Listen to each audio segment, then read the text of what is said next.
Hello, everyone.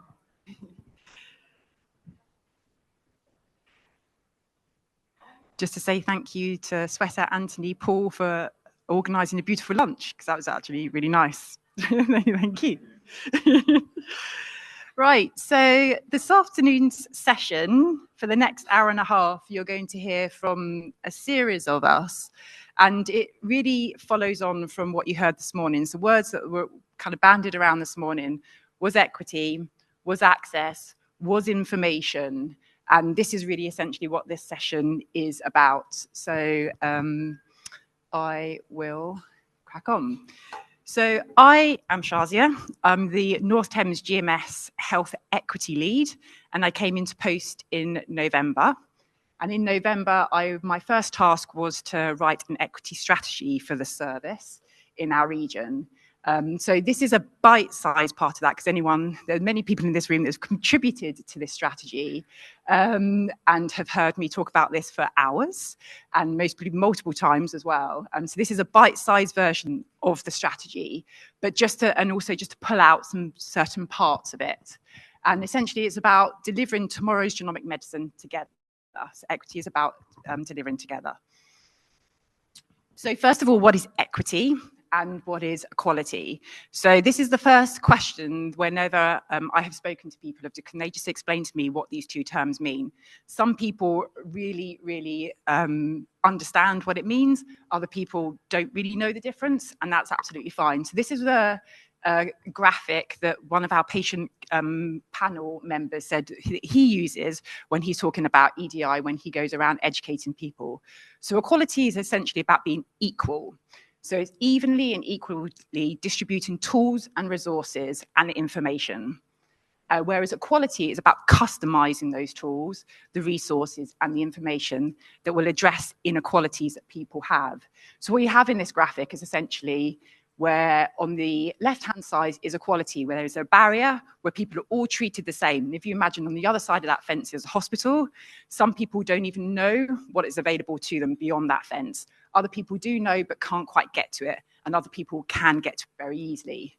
Whereas equality is about actually customizing the tools to making sure that everyone has that opportunity of access to our service. People can always refuse a genomic test. They can refuse not to access our service. That's okay. We're not there to judge or force that. But what we want to do is be able to give them the opportunity and the information to be able to make that decision to access the service. So genomics is quite unique amongst the specialties in that at the core of it, there is inequity. And that's because when people are having whole genome sequencing, so all of their DNA sequenced, we put that sequence against a reference sequence. That reference sequence is made up of 20 people, and actually 75% of that reference sequence is made up of one person. So if you are from a different background to the people that make up that reference sequence, you essentially will have lots more variants that come out, and we might not be able to, those more variants that we might not be able to then filter out against other databases which are overwhelmed by white European population. And these are the figures, and they speak to themselves. So when we begin to filter variants that do come through from genome sequencing, whether it's whole genome or other, most of those are made up from people from European white backgrounds, and therefore the global majority are not represented. So what we have here are lots of variants that we don't know if they're clinically manageable. So at the core of it, if you are from an ethnic minority background, you may have more variants of unknown significance. We might get misdiagnosis as well as misdiagnosis, which can actually then obviously impact on a disparity of care. So at the core of genomics is inequity. And in part, that's because people from the global majority do not often sign up to research studies, and therefore their data is not there to be able to compare to. And Yvonne and Dom are going to talk about how inequity has occurred within research and the generation study later. So trying to distill the strategy and the journey of the strategy down into 2 slides of this, which is 1. And this is very much to say this is in progress. So I'm still talking to people, and next week we have a workshop around actually beginning to firm up what the strategy is. But essentially, when making a strategy, there are these 6 elements. You have a vision, you have a purpose, you have the principles and the values by which we all work by. We have pillars, the priorities of the activities, and then the phases in which those activities happen. If you have all of those elements, you essentially have a strategy. So how do we go about making the North Thames GMS equity strategy? So this one slide, we're going to journey from the top left, down, then to the middle column, down, into the right column, down. So first of all, why is equity important in the North Thames specifically? We have an incredibly diverse population. We have the most diverse population of the regions in England. That diversity can be in ethnic background, it can be in the language that people use. So therefore, for example, 24% of people in the North Thames Medicine Service region, which we cover, English is the second language. Whereas across the rest of the UK, that's actually only 12%. So if you think that if we actually had a proportion of people come into our service that is spread across a diversity, 25% of those would not understand an English genomics report that came out to them. So we have to do better in that respect. If we then go down one, not only do we have to serve our population, we are legally obliged to not discriminate. So by law, through the Equality Act, we as a service must meet certain criteria against discrimination. Below that, there have been many, over 40 to 50 years of understanding about inequalities in healthcare and what are behind those. And there are a number of recommendations from key opinion leaders about how we can actually go about that. So we are not to discriminate, we are to treat people equally, but how do we go about doing that? And there are recommendations in which we can follow to do that. So we don't have to reinvent the wheel. And generally those recommendations fit into 4 areas: workforce, the service that we provide in the processes, the research that we do, as well as the communities in which we work with. So not necessarily, we don't go into the communities and just work with them, we have to embed ourselves in them and collaborate together. So then into the middle column is actually understanding where healthcare is going in the future. So landscaping and understanding how we align to that. And so the Darcy report said that one of the reasons that a healthcare system is underperforming is because we are not listening to our staff and we are not listening to our patients. And this is one thing that we have to do going forward. And the 10-year health plan has this whole thing about working with communities or working at what they call a neighborhood level. So within a geographical boundary, what are all the systems that are in place that can support people, and how can we actually be embedded in those systems and anchor in those systems? Why is it important to understand where healthcare is going in the future? Because this is where funding is going in the future. So at the moment, our education program actually funds for workforce, so education and training, but it doesn't fund for patient-facing information and awareness. And Amber and Harry brought that up, that actually it's really important that we make people understand in our communities what is genomics, for them to be able to make informed decisions, be able to actually just ask questions. And if they don't understand, then they can't ask those questions. The NHS planning guidance that came through for the next year talks about inequalities as one of its priorities, and that's following what they call the core 20 plus principles. And these principles, again, revolve around community, workforce, service, and research. On to the last column. So at the top, the GMSA has deliverables when it comes to equity. And again, that often follows the core 20 plus principles. And then, so that's all about the kind of the reasons why. And then we got to think about the reasons of how. So over the last 4 months, I've mostly spent around about 30 hours talking to different individuals and different specialties across the North Thames region, and asked them where they feel, with their personal hat on, their professional hat on, what they would like to aspire to in equity. And then also 2 years ago, the North Thames GMSA did a blueprint strategy for EDI, and we've taken the information from that to then feed into the strategy for ours going forward. So this is not my strategy, this is everybody's strategy, and anyone in this room can contribute to the strategy, so please speak to me afterwards. or drop me an email, or equally come across to the workshop that I'm running on the 31st of March. These are all the people that have contributed, all the different, in the top right-hand corner of the different specialties that have contributed, and then at the bottom, all the different hospitals, trusts, and services that have also contributed to the strategy. So this is our work, not my work. So listening to people, what do the people of the North Thames want when it comes to equity? And fitting into the 4 areas of service, research, workforce, and community, these are the type of things that people have talked about. So say, for example, we take the one in the bottom left-hand corner. I want to improve awareness of the benefits of genomic testing for patients and staff. Or the one in the bottom left-hand corner, provide guidance or frameworks of how research can be more representative to our population. Take another one in the middle. I want to promote a holistic understanding of societal factors. So that can be social economic, that can be language, that can be ethnicity, that can be other protected groups, and recognizing how all those factors come together to impact how people access healthcare and make that equal. And at the core of that is education and awareness. So these are all the types of information. So when I start having conversations with people, I ask them, what is equity versus equality, just to get a bit of an understanding of where we are at with that kind of awareness.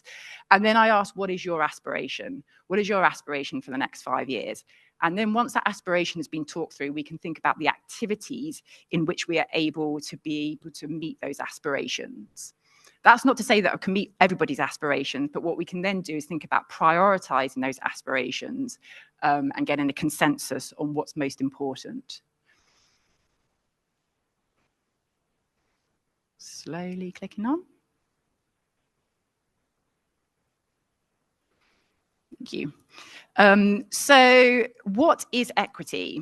So we can look at this slide. So this is a really simple distilling of what everybody was saying, and it comes down to this: it's giving the right information to the right people at the right time and giving them the right test. And we can think of that from the patient perspective, but we can also think of that from the workforce perspective. Workforce need the right information to give the right people the right test at the right time.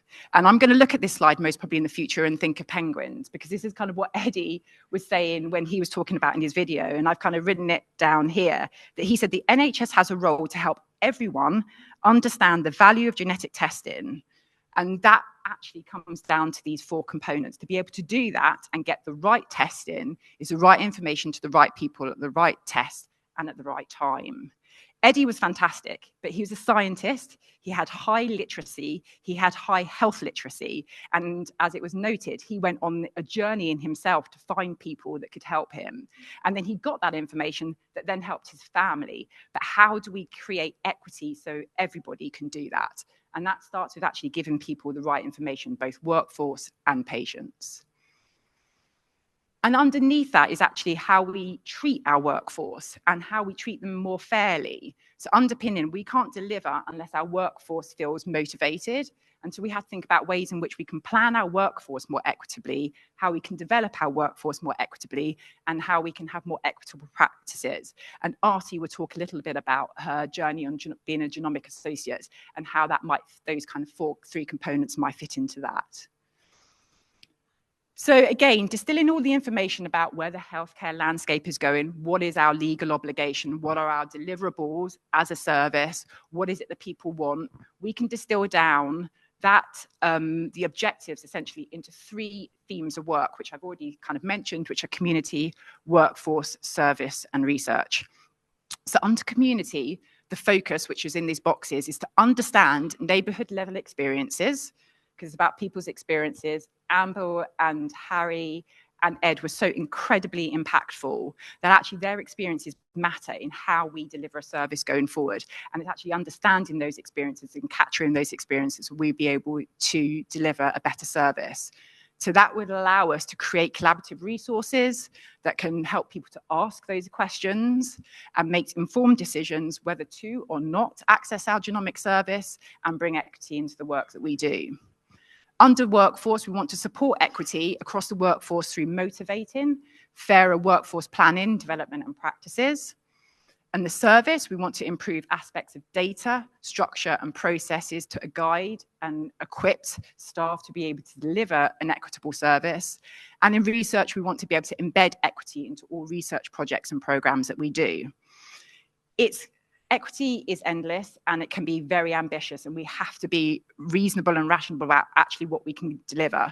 So an approach that we could take is actually beginning to think about how do we gather data to make frameworks and guidances in the first place. And this would be a sustainable way in which anyone can pick up the work that we do, and we can pick up the work that we do in the future, whatever that future may look like.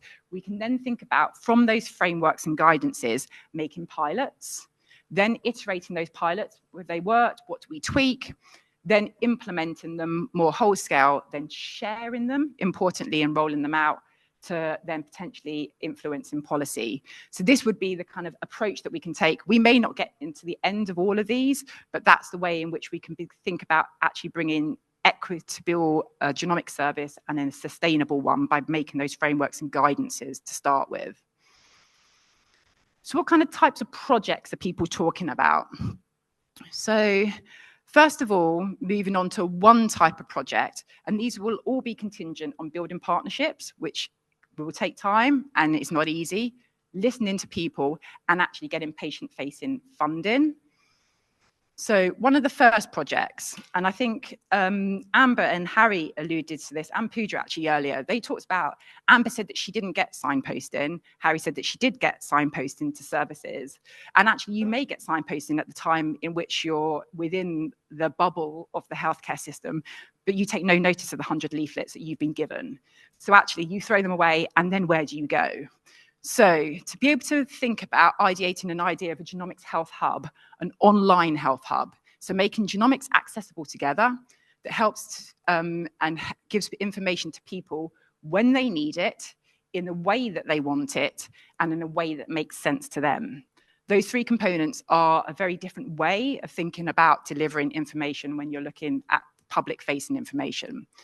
So the Genomics Health Hub, the problem, in inverted commas, is that we recognise that a one-size-fits-all service doesn't work. And it can fail to engage people that are most in need, those that don't speak English, for example, leading to health inequities and access. So a recommendation that was made by the Race Health Observatory report in 2024, so last summer, they specifically looked at genetic and genomic medicine and precision medicine. And they said that we could improve community engagement and build trust, and therefore access to healthcare, by developing an engagement space or platform that brings together communities to inform them about genomics and its potential benefits. So a solution would be that on our website, we could have a page that's called the Genomics Health Hub, where we would be able to signpost people to different directories or different people within their community, for example, that may be able to give them non-clinical help, but just be that listening ear and that guiding ear that could then signpost them on to the service. And so it would be an environment that is comfortable for them. It would have accessible genomic information and using digital tools in different formats, whether that would be through videos, whether that be through podcasts, whether that be through information sheets or pictograms. And it would bring a sense of community to healthcare systems. And we're talking with the Race Health Observatory about funding this in principle. Another one is ideating a framework for interpreters. So I watch a lot of TV. That's it, absolutely. And I watch a lot of foreign TV as well. So I might watch South Korean programs. I might watch programs from the Middle East. I might watch French programs. And quite often you suddenly hear an English word within those programs. And that's because there's no word for words that we use. So there is a thing where actually there's no word for the word gene in my language. How does a genetic counselor, how does an interpreter explain what is a gene to somebody that doesn't have the word gene in their language? So that's the problem. Essentially, there's a language barrier and if effective communication between healthcare professionals and service users. And this can lead to a gap in understanding and the breakdown of trust. And so a recommendation, again, by the Race Health Observatory was that we need to think about ways in which we can challenge and access translations and interpreters. So one way of doing this is actually to make a framework, which I talked to you about. That's the beginning of that journey of creating language-appropriate genomic interpreter resources. So this would be specific to languages, working with people within that speak those languages. How actually could we help make a guidance for an interpreter to be able to translate what you might think is a normal genomic or genetic conversation that actually really isn't in the language. And again, we're talking to the Race Health Observatory about funding this. So on just to the strategy. So at the moment, pretty much those pillars are firmed up. The service, the research, the community, and the workforce. That's why that's in green. At the workshop in a couple of weeks' time, we'll be looking to firm up the vision, our purpose, and the principles in which we work with. I have tons and tons and tons of lists of activities that people are passionate about, that they think are important, but we can't do all of them. So at that, we can begin to take that list and begin to prioritize. I can get a consensus of what everyone thinks is the priorities there, and then we can talk about phasing that. So a shameless plug for the workshop for anyone that isn't attending. So it's on the 31st of March. It's face-to-face at Berkeley House at Great Ormond Street from 12 until 5. So please do email me. My email is in the bottom right-hand corner if you'd like to attend, or anybody within your team would like to attend, because as I said from the slide before, there will be lots of discussion and talk about firming up where we go and use in the future of equity. So to end on the last couple of slides, I think what we can do in our day-to-day life within when we're at work is just to reimagine. So I do this thing day-to-day in a process, but actually through an equity lens, can I just reimagine what that might look like to be able to make it more inclusive, to maybe make our service more accessible? And then think, actually, how do I then go about making that change? And in the middle one, you can call it reimagine, you call it reinvent, you could rethink, reset, whichever it is. Don't assume that whatever you're doing may work for everybody. Just challenge it in your head. Actually, how does this not work for some people? So just reimagine through an equity lens, and that will make a huge difference to what we do. So that's the end of our bite-sized strategy on equity. And I just wanted to introduce today's speakers, which actually follow the format of the 4 areas of the strategy. So community, Nick will be talking about some incredible work and impactful work using a simple data set to then think about interventions that actually help people access our service. Arti is a Genomic Associate, and Genomic Associates are forward-facing to patients and incredibly helpful when it comes to people accessing the genomic service. So Arti's kind of got 2 hats on. She's going to talk about being a genomic associate, but she's also going to talk about actually where do genomic associates go, and through her voice, think about barriers in which doesn't allow us to necessarily represent the population because of different hurdles that people have to get over to be a genomic associate. Onto service, Megan is going to introduce the PLCM dataset. Data and qualitative data, quantitative data, the strategy and our infrastructure are all essentially what's kind of a combined business intelligence that we can go forward with in creating an evidence base to the equity work in which we do. And everyone always says to Megan, oh, can I just have the data? And Megan's going to say to you, what are the barriers to can I just have that data? And Bao will also be explaining that with Megan too. And then on to research. So one of the first talks talked about the generation study, and Yvonne and Dom are leading on delivering this, and they're going to give their personal perspective on the generation study, and actually, could the generation study do better when it comes to equity? So I am going to hand over to Nick.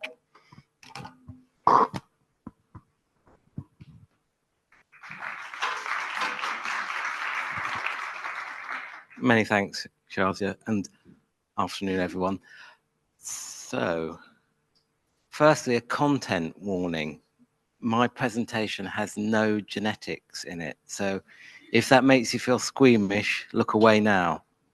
Instead, what I'm going to talk about is inequity in the memory clinic and what we did about it. So here's our memory clinic, the Tower Hamlets Memory Clinic. Slightly old photo, but essentially roughly the same staff. We're a multidisciplinary team, and our main remit is to assess people with cognitive problems and make a diagnosis, usually a dementia diagnosis. We hope we do other things and take a more holistic view, but that's a core function of what we do, and we're based at Mile End Hospital.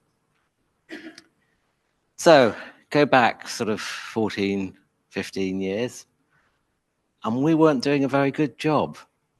So what this graph shows was an audit at the time, and the purple bars are the expected number of people in Tower Hamlets with dementia. So that's using epidemiological data from AR UK to work out how many people in Tower Hamlets should have dementia. And then the blue bars are the number of people on the GP records that are known to have dementia. And as you can see, the purple bars are much higher. And so it appeared in 2009, we were only identifying about a third of the people with dementia in the borough, and the sort of target is 70%, so well short. And so at the time, to drill down into the data a little bit more, and this is the number of people with diagnosis split by ethnicity. And as you can see, the majority of people who had been given a dementia diagnosis were white. Now, if you've ever been to Whitechapel and wandered around a little bit, it should become fairly apparent that it's not predominantly a white area. And so that sort of gives a bit of a clue. And actually the census data just kind of makes that officially the case. So people of Bangladeshi ancestry heritage are the majority group. This is data from the 2011 census, but it's much similar to the most recent census. So obviously there's the problem. I suppose is what you could postulate that actually people from South Asian ancestry have less dementia. Maybe that's why the levels of diagnosis are so low. But we knew that was not really the case, and in fact, it's probably the levels are a bit higher. However, around that time, there's quite a lot of work being done on barriers for ethnic minority groups accessing memory services, and many issues came up, lack of trust, etc.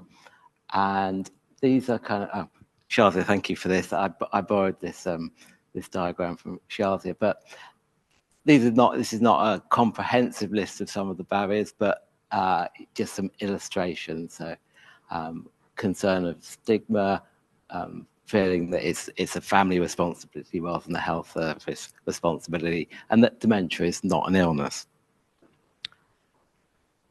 So what we wanted to do, and I'll qualify the we later, what we want to do is to reach out to the Bangladeshi community in particular and try and increase the rates of referral for the memory clinic. And so this started off with the formation of a dementia alliance in Tower Hamlets, so bringing together various stakeholders, including Age Concern, which is now Age UK, and importantly the Alzheimer's Society, but also importantly religious groups within Tower Hamlets Alliance in Faith in particular. And so I suppose there's two main strands to the strategy. One was to use the people's attendance at the mosque to kind of disseminate information about memory problems, dementia, and the memory clinic. And the other was to use a form of media, the Bengali radio station, local radio station. So one of the manager of the memory clinic went and spoke at the mosque and spoke to the imams, and then through collaboration with the Alzheimer's Society, they actually trained over 120 imams in kind of dementia. And what happened next? Well, so this is a graph of the overall referrals to the memory clinic, and we're missing a few years. But so this work really started in the sort of 2009, 2010 into 2011, and you can see that the referral rate has grown massively over the years. So, what was driving that? Well, obviously, I wouldn't be standing here if it wasn't at least part driven by an improvement in the referral rate from people of South Asian or Bangladeshi background. What you can see again here is this where the intervention went in, and over the years the proportion of referrals from Bangladeshi community has increased, and is actually now exceeding the proportion from the white community. This is not a full explanation because things are on an upward trend anyway, and I think there's more kind of media and awareness of dementia, but I think it's safe to conclude that at least in terms of the proportions, that it had an impact. And going back to the KPIs, we raced up the leaderboard. So I didn't show you the graph, but in 2009 we were down here, and now we're almost up the top and hitting that 70% target. Now there's lots of, I'm not a great fan of kind of proportion of diagnostic targets, etc. But I think that is evidence that we were doing our job a lot better. And the other thing is, this is just talking about referrals and diagnostic rates, but I think the idea of diagnosing early and comprehensively is to facilitate people's pathways through the healthcare system in other ways. And I think that there's sort of some circumstantial evidence that it had an impact on other areas. So this is the graph for inpatient bed days for dementia assessment. And really, you don't want to be having your dementia assessment as an inpatient, because that's a marker that there has been a crisis and you've been admitted in the crisis, potentially under section of the Mental Health Act. And so we really don't want to be doing a lot of diagnosing as an inpatient. And as you can see, over the years, the number of bed days has come down a lot. The cynic might say maybe the beds just were closed. But so I've talked about Tower Hamlets, but I think it is it's an issue that's not just restricted to Tower Hamlets or London in general. It's spreading out across the country as the proportion from different ethnic cultural backgrounds increases. And so here are just some figures of the predictions of the number of ethnic elders that will be developing dementia. And we've been lucky enough to kind of work quite closely with the Alzheimer's Society. In fact, we're co-located with the Alzheimer's Society at the Robinson Centre at Mile End Hospital, and the Alzheimer's Society manager is actually Tabor there, and they did the report on equity of access for ethnic minority communities, and came up with some recommendations. And I think obviously data is important. We need to audit the breakdown, that interventions are culturally appropriate. I'm not going to talk about that there, but again, the interpretation services comes up as a big issue. And so I think it's probably too strong to say conclusions, but my observations from this process is that partnerships, alliances are key, that we can't just sit in the clinic and wait for people to come because they just won't come. And that actually this is done as a one-off thing, but the repercussion seems to have persisted. So there's sort of cultural memory about dementia and memory clinic, and whatever's happening out there in the community, it seems to be passed on, and our rates have continued to increase. And finally, I had nothing to do with any of this work. I started in the clinic in 2013, and they got their prize in 2012. So it's really the work of Corinne Drummond, Fiona Day, and Norman Poole. Norman Poole was a psychiatrist. Corinne was the manager, and Fiona Day was one of the senior nurses. So it's all their work. Great, thank you very much. And I'm going to pass over to Arti now.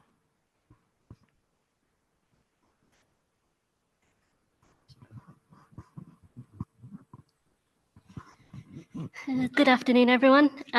Thank you, Nick, for an excellent presentation. So I'm Arti. I am the Senior Genetics Associate here at North Thames GMS.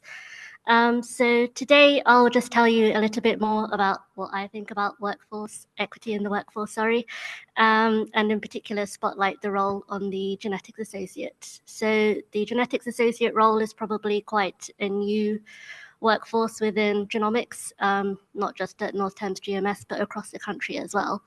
So I think we can all agree that genomic medicine is an exciting and an evolving field, and I believe that the Genetics Associates play a crucial part in ensuring that patients can receive the best possible genomics care. However, as the Genetics Associate role develops, it is important that we create clear career pathways for Genomics Associates, ensure good access to training, and provide opportunities for professional growth. So today I will also share with you my personal journey into the role, celebrate the success we've made as Genetics Associates across the North Thames GMS, and highlight the next steps that I want to take to create a workforce equity for Genetics Associates and the patients that we serve. So I believe that by supporting and investing in our workforce, we can strengthen our services and ultimately improve outcomes for patients.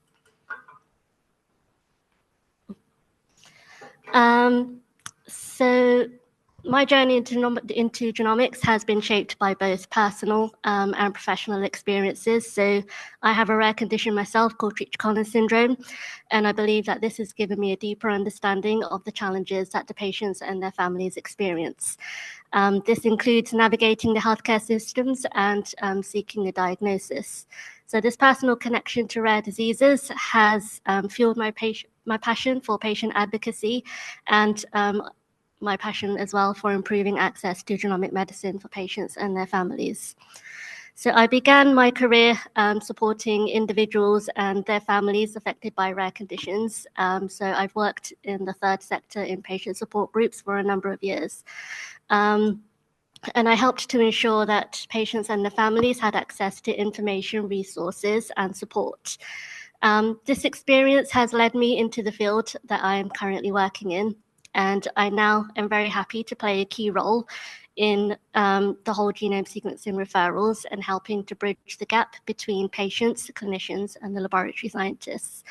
So transitioning into the Genomics Associate role has been an exciting and sometimes challenging journey, but it has allowed me to contribute not only to patient care, but also to help improve service delivery as well. I believe that workforce equity is not just about fairness, it is about creating opportunities for people from all backgrounds, including those with lived experiences of rare conditions to contribute to the future of genomic medicine. I think that by investing in training and career progression, opportunities for Genetics Associates, we can build a workforce that is not only skilled, but deeply connected to the patients that we serve. So what is a Genomics Associate? You may hear us described as different things. So sometimes we're known as genomic practitioners. At North Thames GMS, we're known as Genetics Associates, and there are also genetic nurses as well who kind of share both titles. It is a hybrid role that combines administrative, scientific, and patient support functions. And the key responsibilities include supporting whole genome sequencing referrals, managing consent appointments and explaining genetic testing, tracking samples and results to ensure timely processing, and working sometimes very closely with clinicians and labs and families to improve patient care. So it is a hybrid role, but despite our impact, the role of Genetics Associates is still evolving, and its recognition within the NHS workforce workforce planning does remain inconsistent.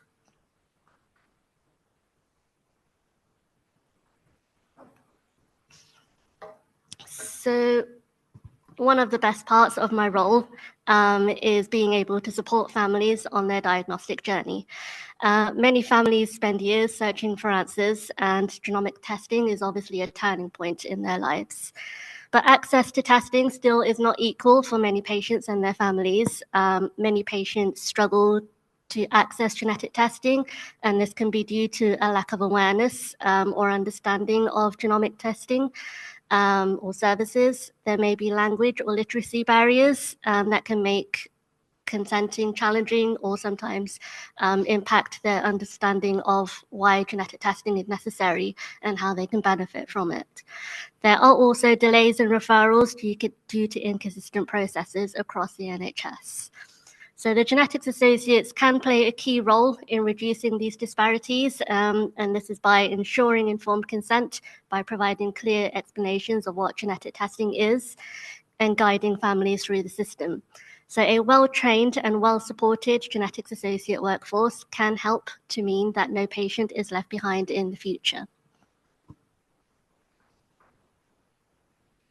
So why does workforce equity matter? So workforce equity is not just about fairness.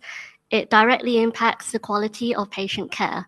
So I believe that a diverse and well-supported Genetics Associate workforce can lead to better patient outcomes. So this includes understanding the diverse needs and barriers that patients can experience, improved service delivery, so consistent processes across NHS trusts, and we can achieve a more effective workforce by ensuring long-term sustainability of the genomic services. At the moment, however, we do face several challenges. So there is a limited awareness of the Genetics Associate roles. There is inconsistent training and career progression opportunities for the Genetics Associates, and this can create a lot of uncertainty within our workforce. There are also barriers to upskilling the Genetics Associate workforce, and this can be due to lack of opportunities for training or funding for training as well.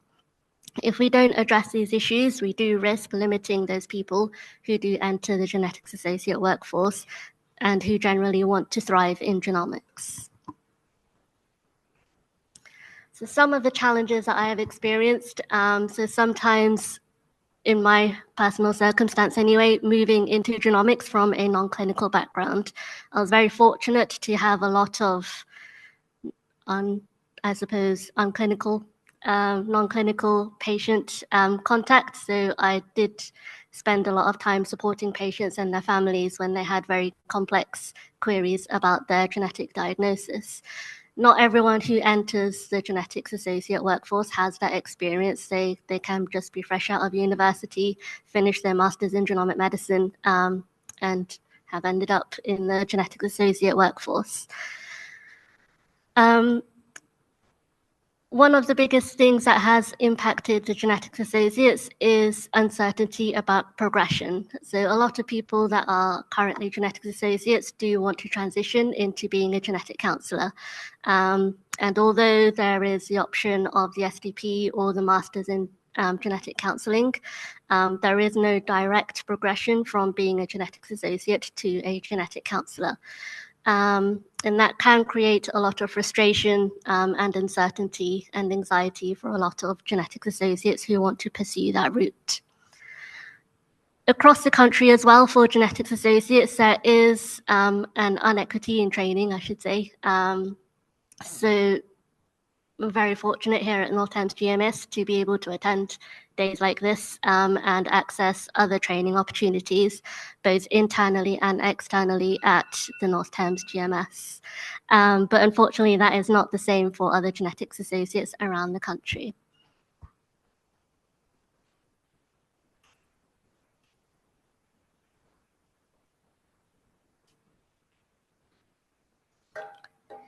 So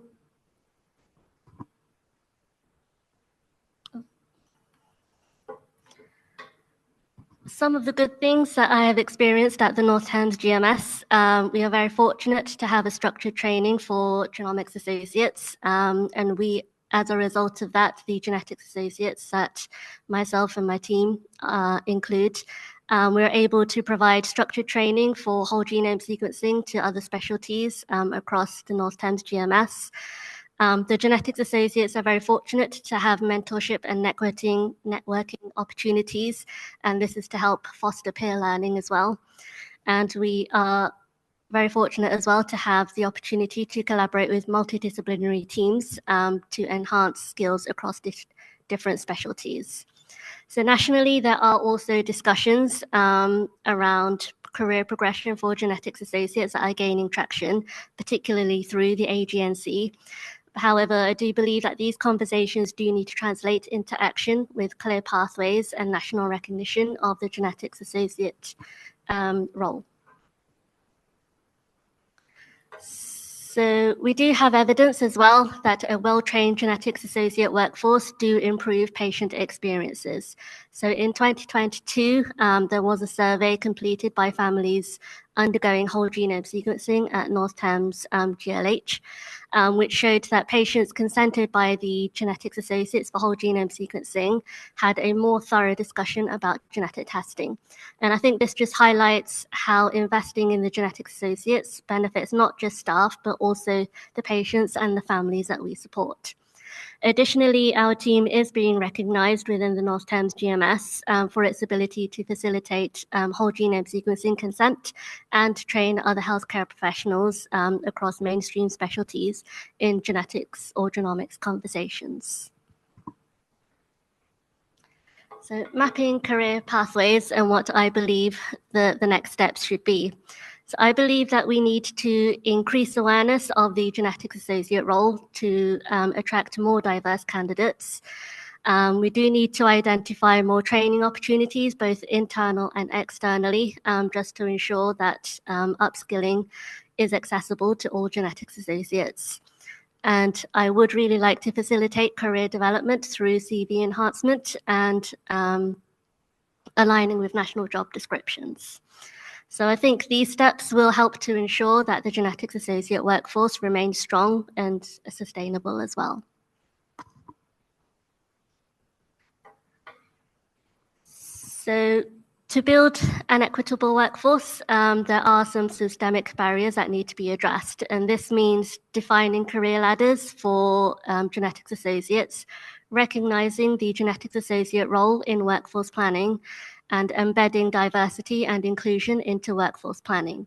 So a workforce that does reflect its community that we serve will ultimately deliver better and more equitable genomic services.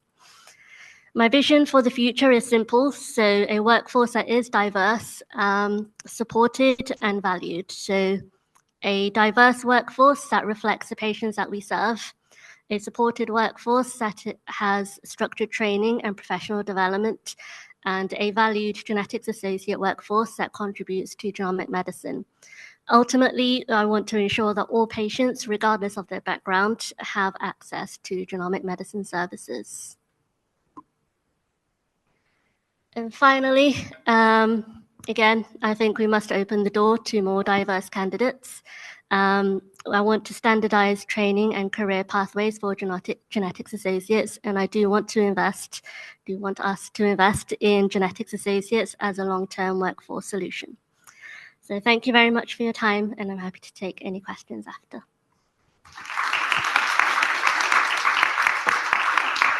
Thank you. I will now hand over to Megan and Balbir to discuss the Equity to Access dashboard.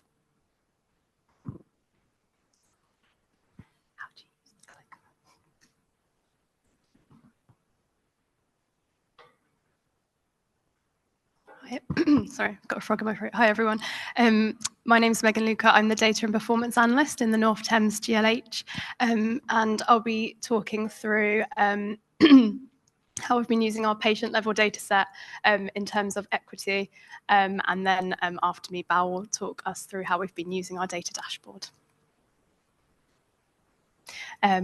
So this is a list of the data sources which have been used in our North Thames Equity of Access dashboard.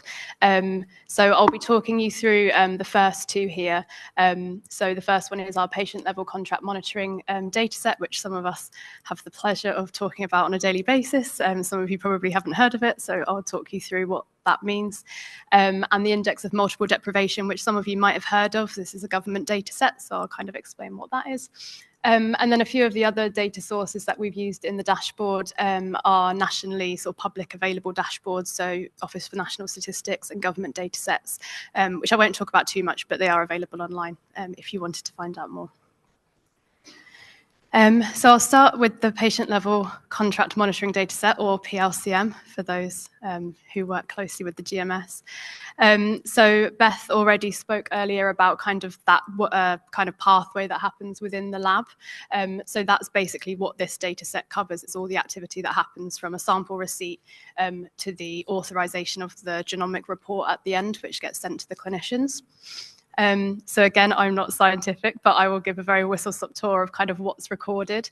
So a referral is received by the lab, and that could be electronic. So it could be within the same electronic patient record system that the hospital uses.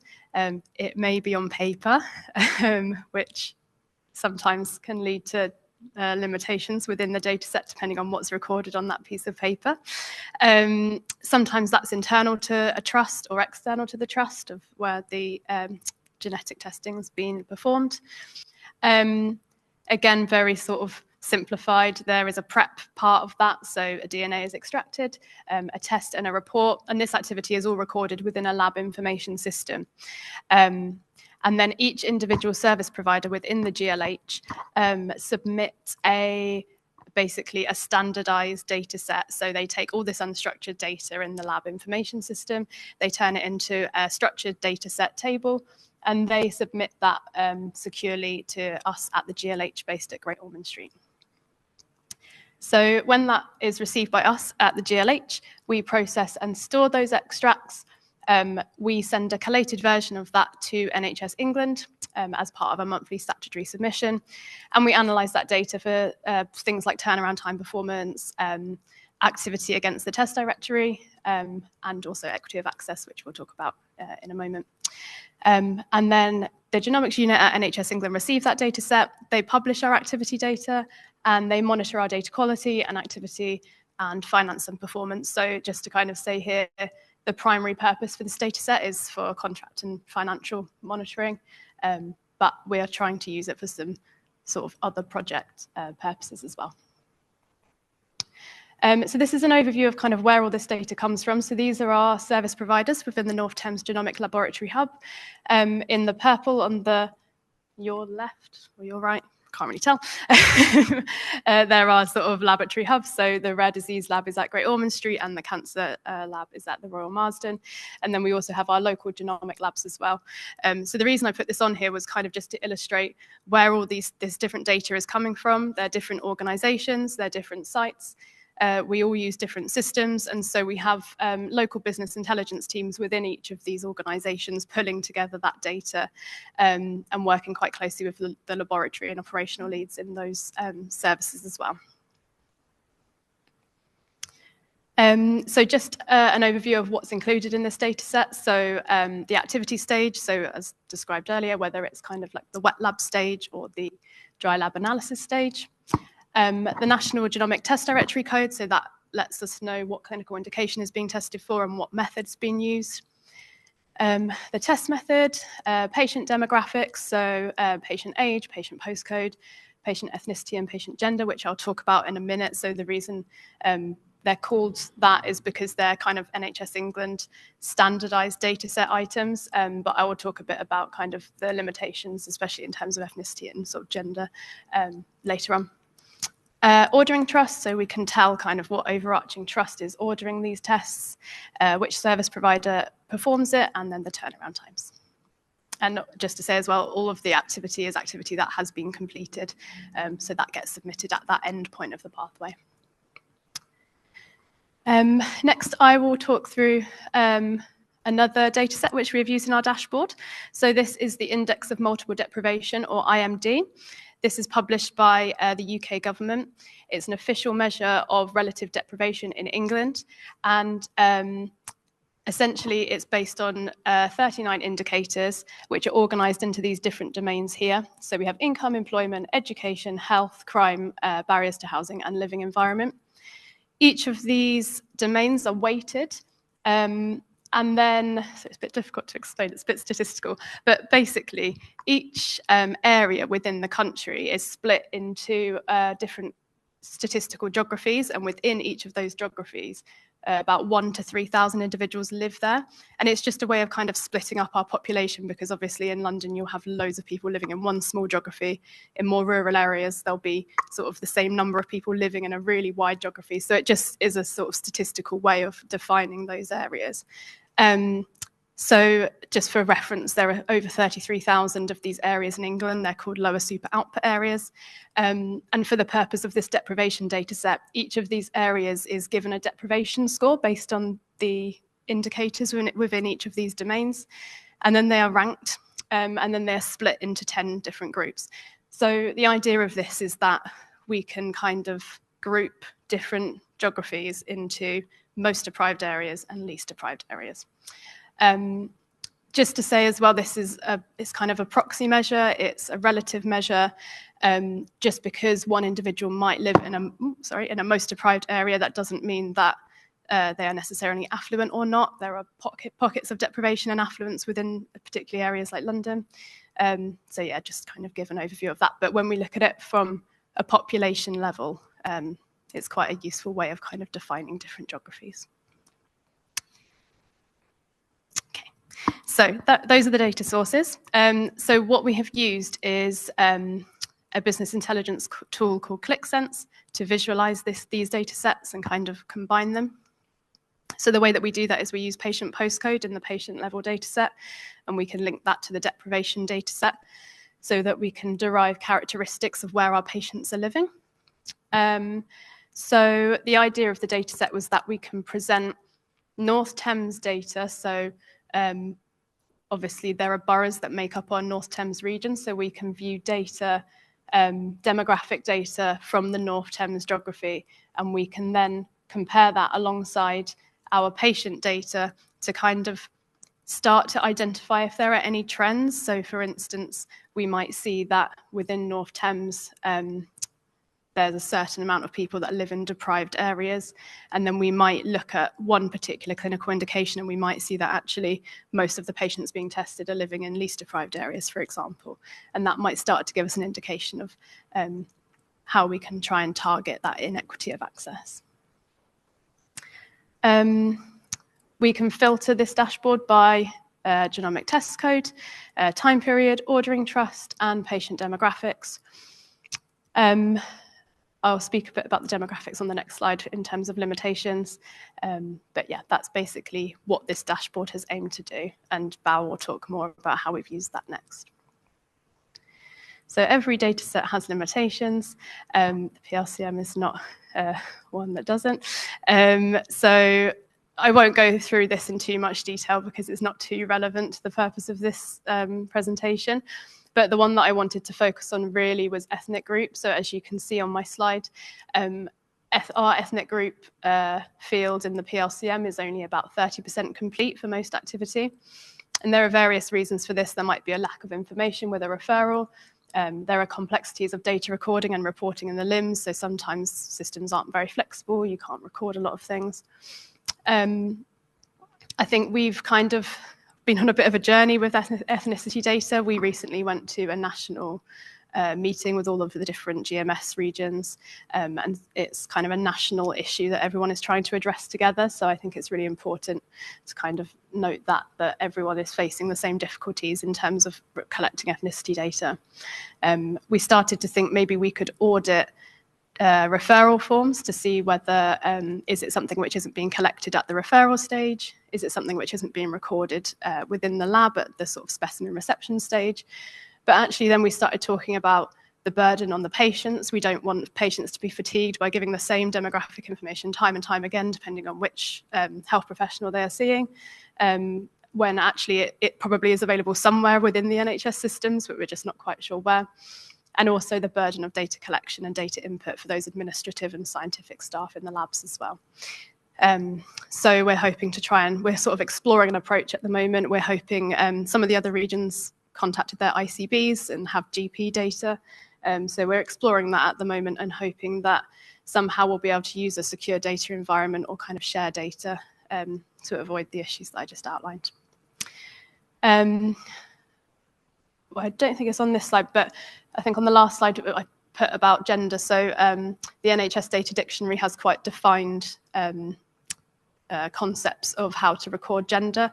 I think they're a bit limited at the moment and they're not very good for sort of diversity analysis. So yeah, I just wanted to outline that here in case you wondered why it was called that. We meet on a monthly basis. I'm sure it's the lab lead's favourite time of the month for data quality working groups. So that's kind of, yeah, just something which we're doing to try and improve the quality of our data. And yeah, we've seen some really good improvements recently. So yeah, just wanted to note that as well. And then in terms of North Thames demographics, so there were just a few sort of questions we had at the time of creating the dashboard, kind of defining our North Thames population. Is it patients that live in the boroughs within North Thames? Or actually, because we have quite a few specialist trusts within the North Thames area, a lot of our patients that are referred from North Thames trusts don't necessarily live in the North Thames region. So it's not really a limitation, but just thinking about how we're defining those populations when we're thinking about equity of access as well. And that's it from me. So thank you for listening about data sources so soon after lunch. I'll pass on to Bao to talk about how we used it.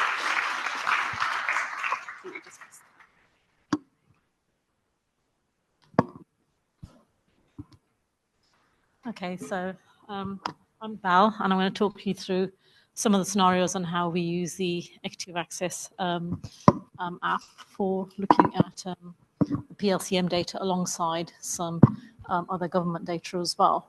This is one of the scenarios that we have for looking at testing for sort of non-small cell lung cancer and how we can combine it with some demographic data to try to kind of see whether the tests are being performed and how many tests are being performed and where they're being performed.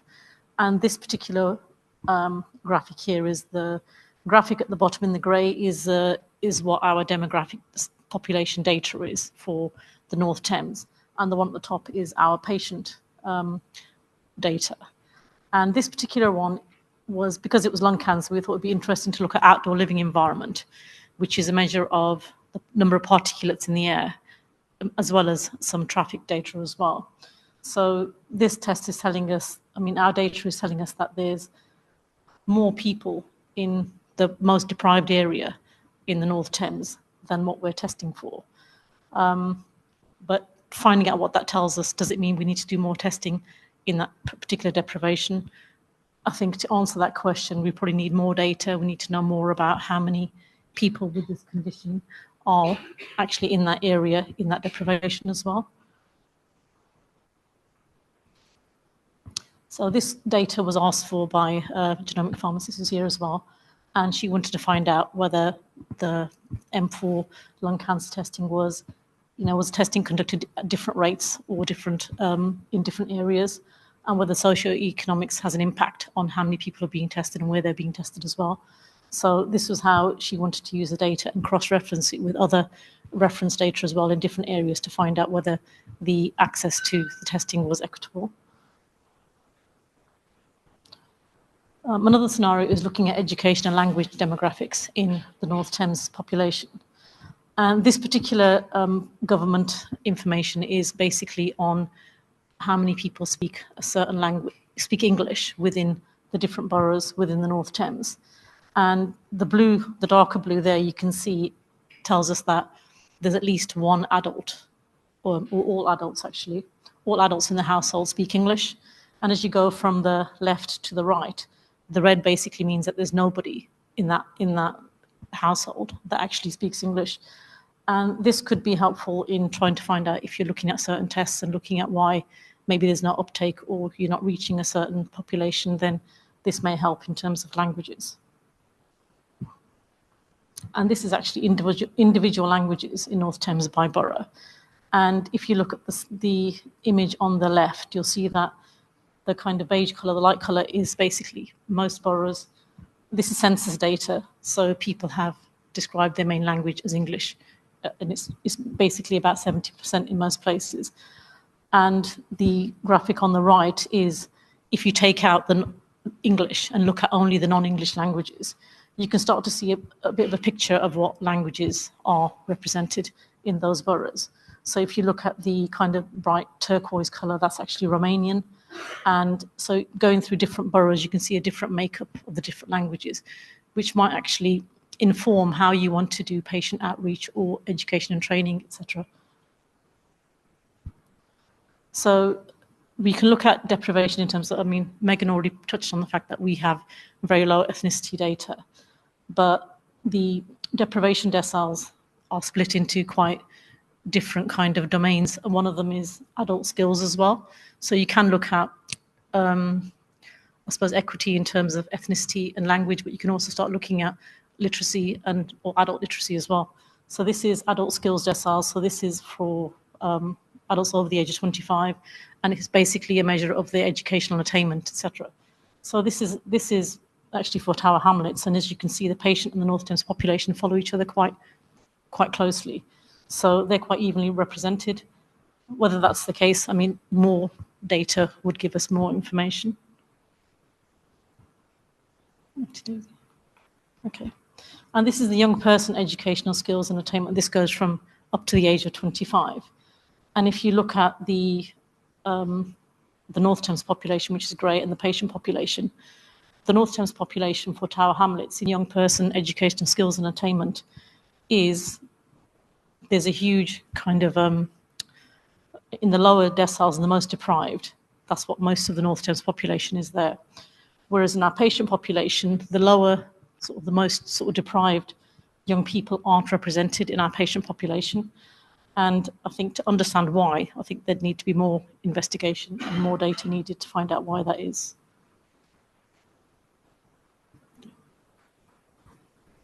So we can also use the Equity of Access app generally for exploratory data analysis. So if you want to start looking at the top tests done in the top 40 boroughs, or if you want to split it by, on the bottom right, if you want to look at, say, what the breakup is of the actual index of multiple deprivation, you can look at that geographically, you can look at it as well. So there's lots and lots of different ways you can start to filter the data to kind of generate more of a picture of what you want to see in terms of the patient population versus the demographic data. Okay, so.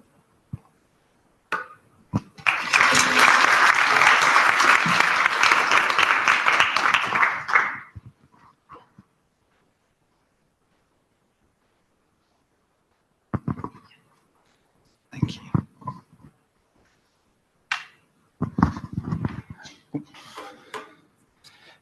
You can do.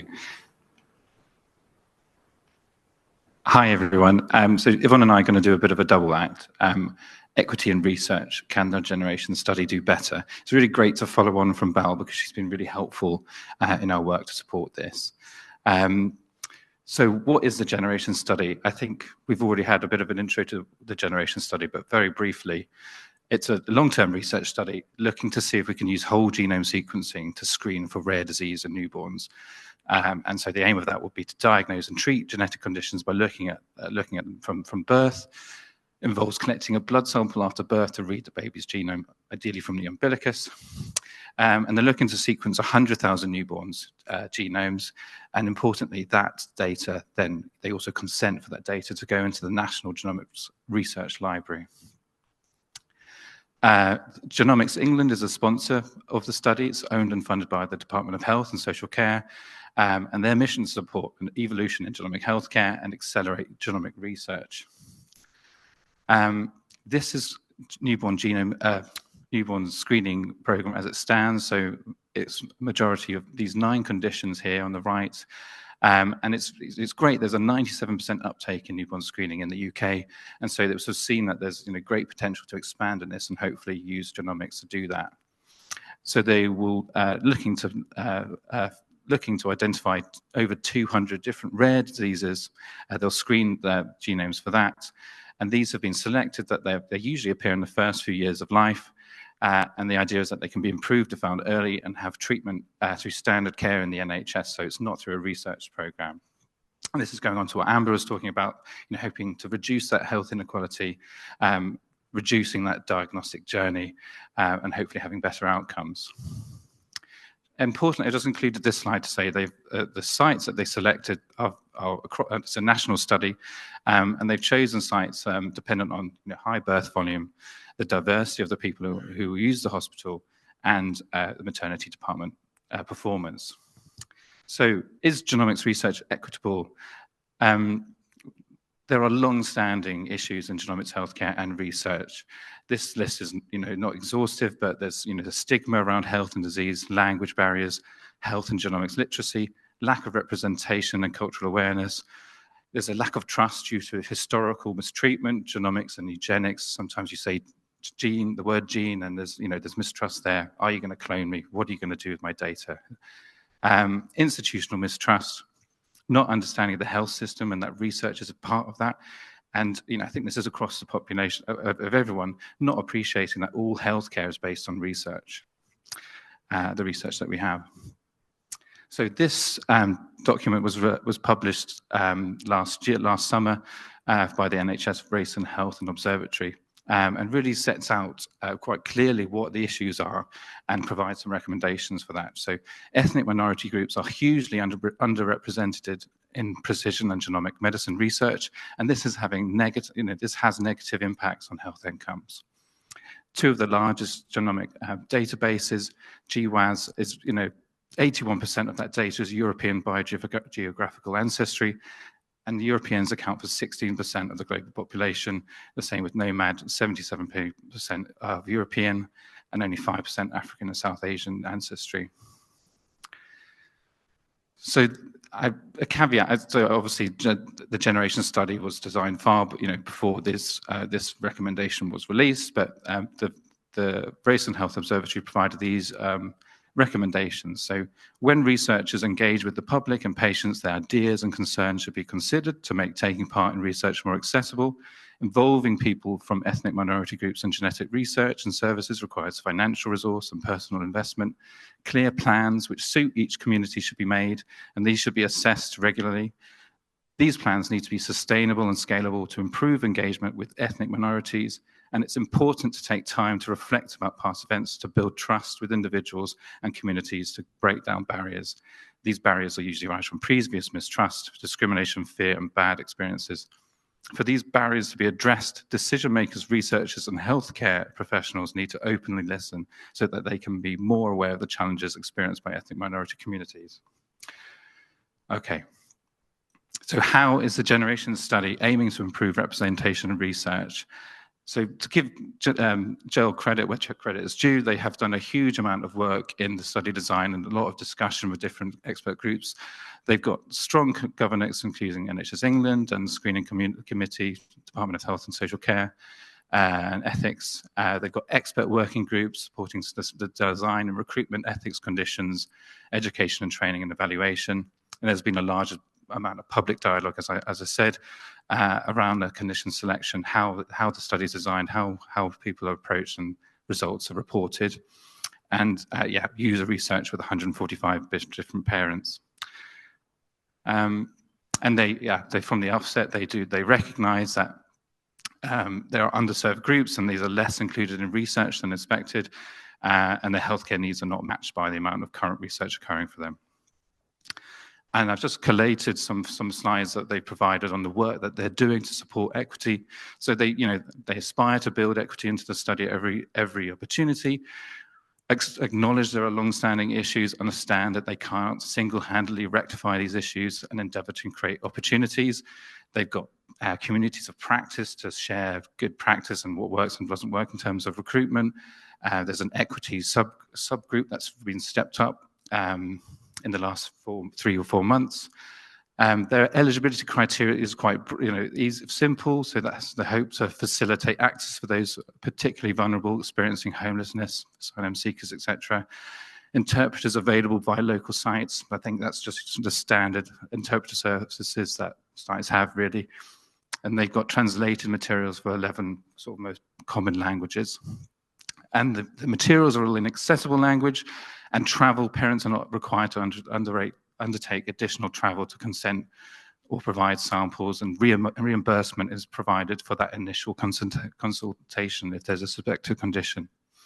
They've also got some national, regional, local pilots, which so that there's developing a community of champions with the Black Motherhood Group, understanding the experience of recruitment in the Black Mothers in London. That's a regional thing in South East, working with Inspire. And they're also in Birmingham, a local level project involving the use of specific engagement methodology, peer and audiovisual engagement. And they've got a large range of different translated materials. Their website translates into 150 different languages, and YouTube's functionality too. So a lot going on, and just to highlight the work that's going on the recruitment sites as well. They're doing some great work to try and support equity. So going back to these recommendations, that I can, there is an effort to support equity, but what stands out to me is the clear plans that suit each community. That's what stood up to me. Is that really being met? And that's where we've tried to focus our work. So can the generation study do better? Is this actually what equity looks like? As I said, there's a lot of talk around equity, but is there really a clear plan there to ensure that equity is actually achieved? From our perspective, there's no real clear initiative for recruitment to actually reflect the populations. And given the need and the potential benefit of that recruitment being equitable in that research, we feel like there could be something a bit more than what there is now. For example, like the research uses the methodology is the same as every other research study. Funding is based on the number of samples received.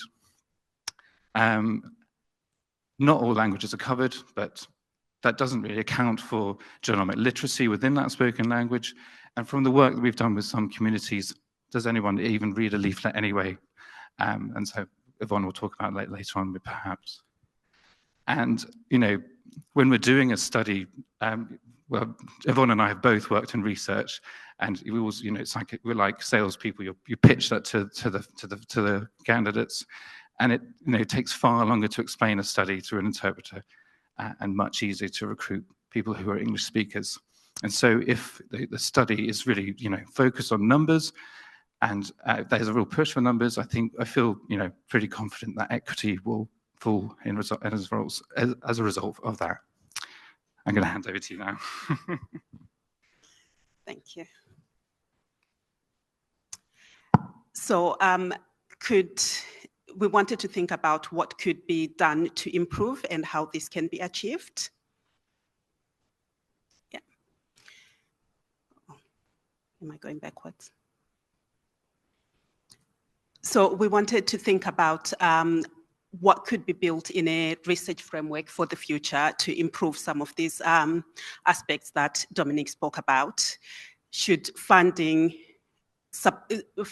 be put into this study to support all recruitment activity, because other than the numbers that are actually end up signing up to the research, there's a lot of work that goes into the screening and explaining the study. And like Dominic said, it takes longer when you're using an interpreter than it is when you're speaking somebody who speaks the same language as you. Should there be specific funding to support equity? Inbuilt funding for interpreters, and equity weighting for funding, because different regions have different needs, and some regions will have more need for extra funding to carry out the work, especially if we're going to focus on equitable accessibility. And also standardizing the screening process so that the data is more equitable, more auditable, and we're also able to use that data to see which communities that we need to be working with a little bit more. and we have an equity subgroup now within the generation study, but could this be something that's built into the study from the beginning? So this is some of the work that we're doing within North Thames.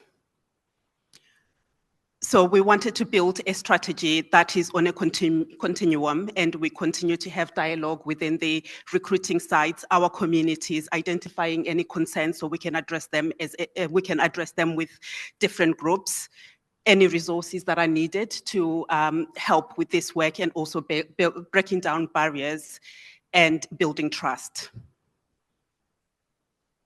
So Bao was able to provide us with some of this data from some of the work that Megan and Bao presented. So we wanted to understand who is in our community so that we know who we need to be reaching out to and who we need to be working with.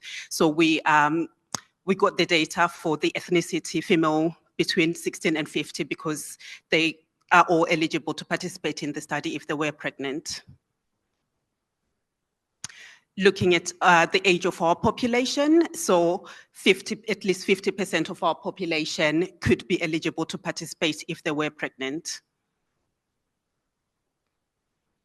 And we also looked at the languages that we have within the community. And as you can see as well from this pie chart, it is a little bit limited. So there's a little bit more work that needs to happen within that. We have, for example, East Asian languages. What are the particular languages? And we also collected the IMD data. And as you can see, we have mixed. So we know which is our boroughs within North Thames, and we want to be able to identify different IMD and also ethnicities so that we have a more direct approach within different communities.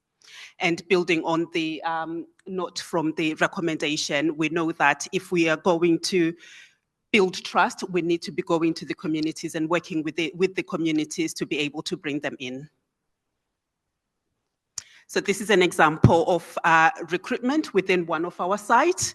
And on the left-hand side, it's the ethnicity of people who register within the hospital to give birth. And on the right-hand side is they're recruiting the ethnicities who have accepted to be in the generation study. And that's the kind of work that we want to encourage and also to promote so that the participants are representative of the people that are giving birth within the study.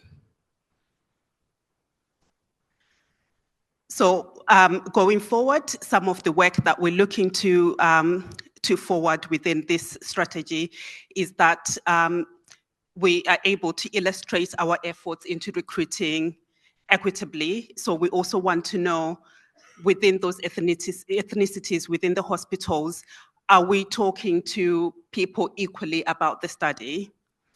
And also that will enable us to identify the communities that we need to be focusing on to build more engagement and also to educate about genomics and research. And also this will help us to know what additional resources are needed to support equitable recruitment. I will also highlight this work that we did with Tina, the lead midwife for North Thames, and also Pooja, the lead genetic counselor. So we were able to hold a workshop with the Mosiah Community Trust, which is a community that brings together women from Black and other ethnic minority groups, as well as refugees and asylum seekers. We held a workshop with them talking about mother and baby's health and inherited factors, and also accessing genomic counseling, as well as talking about genomic tests that are offered in pregnancy, implications on scan, newborn screening, and building on that, building on that, talking about the generation study and the connectivity between research, tests, and treatment. So as part of the engagement, we did a pre and post workshop, and as you can see, before the workshop, most of the women that were there would not have been willing to participate in health research, and that changed after receiving the information and also having those discussions and being able to ask questions. So this is a model that we want to carry out with other communities, so we're able to educate our communities about research, healthcare, and also how they can access some of these services. Thank you.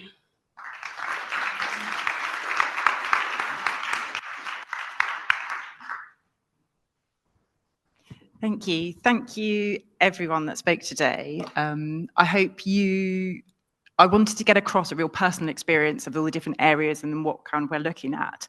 And I think you can see from everyone's personal insights that there are gaps in how we serve our population, how we serve our workforce, how we serve our service, and how we do our research.